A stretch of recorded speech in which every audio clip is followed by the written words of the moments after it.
Hey, it's T-Shawn, Baseball Card Theater. Tonight, I'm looking at company cards. The most common ones you know of is like Kellogg's, those 3D ones, or the Hostess Twinkie ones. I call them company cards. I know some people call them Oddball cards, and they're like passionate about that name too, you know. The same people that are like, his name is Frankenstein's monster. It's not Frankenstein, that's the scientist. I always thought of oddball cards as those misshapen cards that don't fit into a baseball card box. They're like high-maintenance cards. You have to have a separate shoebox to fit them.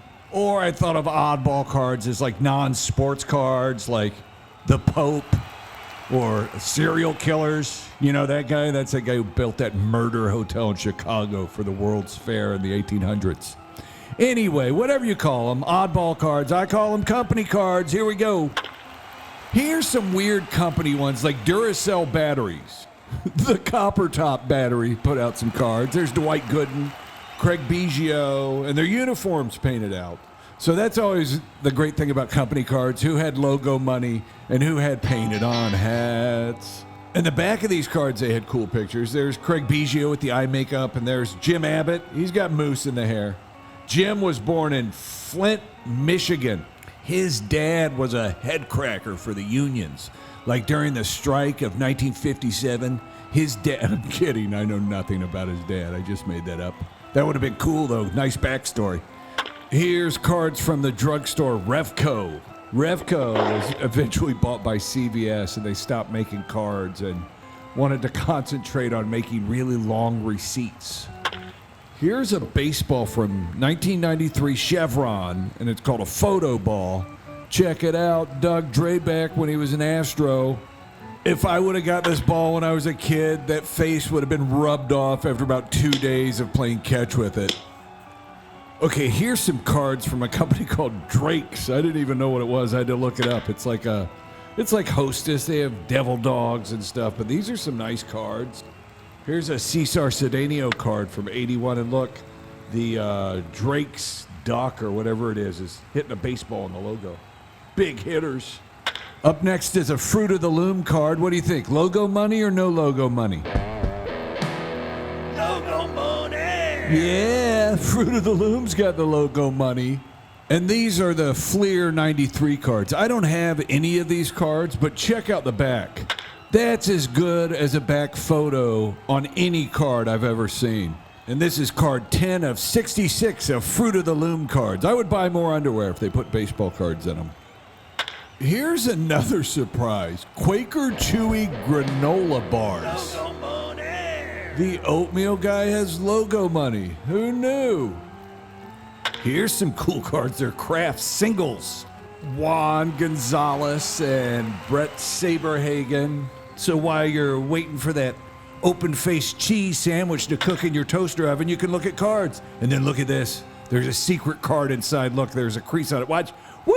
Juan Gonzalez extra bonus card. And you could stand those on your desk and they would look at you. There's a glare on it, but you get the idea. Yeah, these were fun. Okay, now my favorite company cards ever from Red Lobster.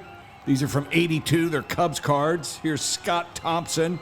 Look, he's rounding third. You can see the umpire's crotch. That's Harry Wendelstedt. If I know umpire's crotches, I can guarantee that's Harry Wendelstedt.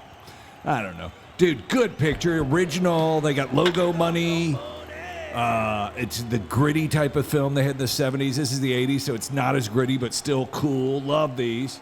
Here's another great one. Steve Henderson. And if you look, if you went to the game that day, you were in the crowd, you could see yourself. Like in the bottom left of the card, in the front row, it looks like a white styrofoam head with a wig on it. Looks like Peter Criss's wig from the Love Gun tour. And then Henderson, he's got that, I think I popped up. And the catcher, I think it's Nicely, the Astro. I don't know who it is. But yeah, that's a pop-up, but these are cool. But here's my favorite. And I only have 3 of these Red Lobster cards, but here's my favorite. Keith Moreland. Man, check out the crowd. There's Beardo in front. Then there's some guy in a yellow shirt chugging a beer. 2 up from him is my favorite guy. He's got like a light-colored shirt and a giant white baseball cap on, shades, and a classic Chicago stash. And then you can see the guy on the on-deck circle, and then the two bat boys. The one on the right looks like it might be a bat girl. But Keith Moreland's hitting a foul ball right at that girl. If she got hurt, this card would be used in the trial. It'd be like, members of the jury, I would like to direct your attention to Red Lobster card number 16, Keith Moreland. Yeah, these cards are cool. I'm going to have to buy some more. Red Lobster for the seafood lover and you. Yeah, that's what the ladies called me in college. Seafood lover. Haha, you know. I got a shrimp dick. That's this episode of Baseball Card Theater. I mean, it's a jumbo shrimp. And it's got like a tail on it and a shell on it and antennas. Anyway, we looked at company cards. We're going to look at company cards next time, too. And we got some good ones, but I will also show you the worst company card ever made. Oh, it makes me angry. Okay, that's this episode of Baseball Card Theater. I'm T-Sean. Peace. Sometimes I wrap it in bacon to give my wife a treat.